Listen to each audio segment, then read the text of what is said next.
സംസ്ഥാന സ്കൂൾ കലോത്സവത്തിന്റെ ആദ്യ സംഘത്തിന് തൃശൂർ റെയിൽവേ സ്റ്റേഷനിൽ മന്ത്രിമാർ ചേർന്ന് സ്വീകരണം നൽകി. ചെണ്ടമേളവും പുലിക്കളിയും സ്വീകരണത്തിനായി ഒരുക്കിയിരുന്നു. മന്ത്രി വി ശിവൻകുട്ടി കലോത്സവ വേദിയിലേക്കുള്ള യാത്ര ഫ്ളാഗ് ഓഫ് ചെയ്തു.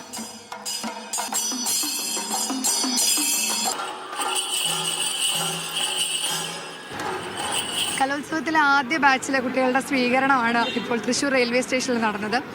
റവന്യൂ വകുപ്പ് മന്ത്രി കെ രാജനും വിദ്യാഭ്യാസ മന്ത്രി പി ശിവൻകുട്ടിയും സുനിൽകുമാറും എല്ലാം ചേർന്നാണ് അവരെ വരവേറ്റത്.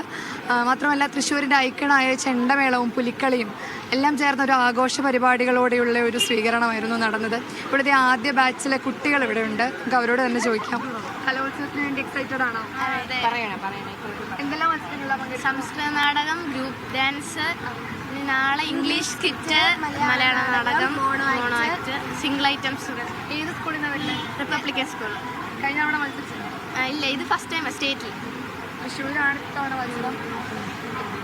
വലിയ പോരാട്ടമെന്ന് വിചാരിക്കുന്നുണ്ടോ? എന്തായാലും എ ഗ്രേഡ് മേടിക്കണം. കപ്പും കൊണ്ടേ കുറവാണ്. വലിയ പ്രതീക്ഷയിലാണ് അവർ. കപ്പും കൊണ്ടേ പോകുമെന്നാണ് പറയുന്നത്.